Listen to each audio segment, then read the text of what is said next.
Materi kali ini yang kita pelajari yaitu mengenai peran Indonesia dalam menciptakan perdamaian dunia melalui hubungan internasional. Ya, apa sih arti dari hubungan internasional?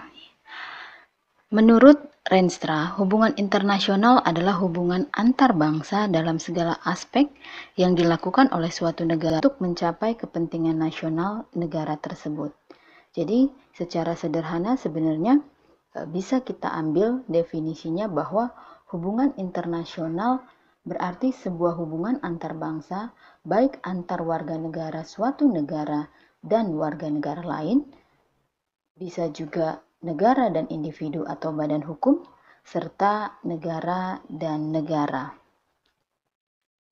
Arti penting hubungan internasional maksudnya adalah kita tahu bahwa hubungan antar negara merupakan salah satu hubungan kerjasama yang mutlak diperlukan. Karena apa? Karena tidak ada satu negara di dunia ini yang tidak bergantung kepada negara lain. Oleh karena itu, kerjasama antar negara diperlukan. Antara lain karena dua faktor. Nah, faktornya apa aja? Ada yang dikatakan sebagai faktor internal dan ada juga yang dikatakan sebagai faktor eksternal. Nah, faktor internal ini seperti apa? Nah, faktor internal ini adalah di mana suatu negara memiliki kekhawatiran tentang terancamnya kelangsungan hidup negara tersebut. Sehingga karena kekhawatirannya inilah, maka negara tersebut harus melakukan kerjasama dengan negara lain.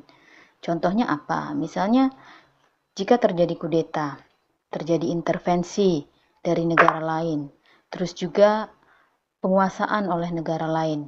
Nah, banyak bentuk-bentuk kekhawatiran atau dalam artian ancaman-ancaman yang dikhawatirkan oleh suatu negara. Nah, lalu bagaimana dengan faktor eksternalnya? Nah, faktor eksternal ini kita tahu bahwa suatu negara tidak dapat berdiri sendiri tanpa bantuan dan kerjasama dengan negara lain. Nah, bantuan dengan negara lain tersebut diperlukan untuk membantu pemecahan berbagai masalah yang dihadapi suatu negara, baik mengenai ekonomi, politik, ataupun masalah-masalah sosial lainnya. Jadi, intinya, kesimpulannya bahwa tidak ada negara yang dapat berdiri sendiri, oleh karena itu dia butuh melakukan hubungan internasional. Para tokoh pendiri Indonesia saja sudah mengetahui begitu pentingnya hubungan dengan negara lain. Sejumlah tokoh telah menjalin hubungan dengan para pemimpin negara-negara lain sebelum Indonesia merdeka. Setelah Indonesia memproklamasikan kemerdekaannya, nah negara-negara seperti Mesir, Australia, Arab Saudi mendukung kemerdekaan Indonesia. Nah, bentuk dukungan inilah yang diberikan oleh negara-negara tersebut membuktikan bahwa kita atau negara Indonesia telah menjalin hubungan internasional yang baik. Dengan terjalinnya hubungan internasional yang baik, maka tujuan dan cita-cita luhur negara kita lebih mudah untuk dilakukan. Terlebih lagi, negara kita seperti Indonesia, salah satu tujuannya adalah ikut serta dalam perdamaian dunia. Selanjutnya, kita bicara tentang asas dan faktor penentu dalam membangun hubungan internasional. Nah, asasnya apa aja? Ada yang disebut sebagai asas kepentingan umum, ada juga yang disebut sebagai asas teritorial, dan ada juga yang disebut sebagai asas kebangsaan. Lalu faktor-faktor penentunya, ada yang disebut sebagai kekuatan nasional, ada juga yang disebut sebagai jumlah penduduk, ada juga yang disebut sebagai sumber daya, dan ada juga yang disebut sebagai letak geografis. Dasar hukum bagi Indonesia melakukan hubungan kerjasama antar negara mengacu pada beberapa landasan hukum. Misalnya, 1. Pembukaan Undang-Undang Dasar 1945 alinea keempat. Lalu yang kedua, Pasal 1 Piagam PBB. Yang ketiga, Perjanjian Internasional seperti traktat. Lalu yang terakhir dalam Deklarasi Juanda 13 Desember 1957. Nah, lalu selanjutnya kita masuk ke materi tentang kerjasama dan perjanjian internasional yang dilakukan Indonesia. Nah, kerjasama dan perjanjian internasional yang dilakukan Indonesia itu sebutannya adalah politik luar negeri yang bebas aktif.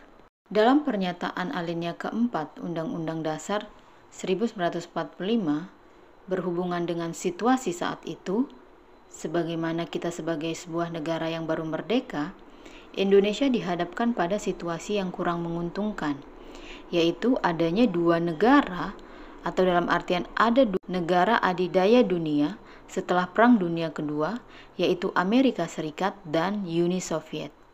Amerika Serikat menjadi pemimpin blok barat dengan ideologi liberalnya, sedangkan Uni Soviet memimpin blok timur dengan ideologi komunisnya. Nah, untuk itu, dalam politik luar negeri Indonesia memilih tidak bergantung pada salah satu kekuatan besar, atau dalam artian tidak tergantung kepada blok barat ataupun blok timur. Namun, Indonesia memilih berdiri di antara keduanya. Nah, kenapa Indonesia memilih berdiri di antara keduanya? Karena kita tahu bahwa ideologi-ideologi yang diterapkan oleh blok barat atau blok timur itu tidak sesuai dengan ideologi negara kita. Dalam kerangka hubungan internasional terdapat pola hubungan yang terjadi. Nah, pola hubungan internasional yang dilakukan Indonesia adalah dengan kerjasama bilateral atau kerjasama dua negara. Ada juga yang disebut sebagai kerjasama regional atau dua atau lebih negara di suatu kawasan, dan juga ada yang disebut sebagai kerjasama multilateral atau yang disebut juga kerjasama banyak negara.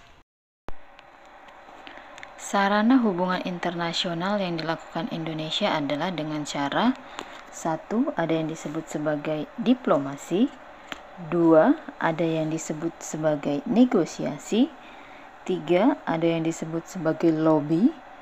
4. Ada yang disebut sebagai propaganda. Lalu 5. Ada yang disebut sebagai ekonomi. Dan juga ada yang disebut dengan kekuatan militer.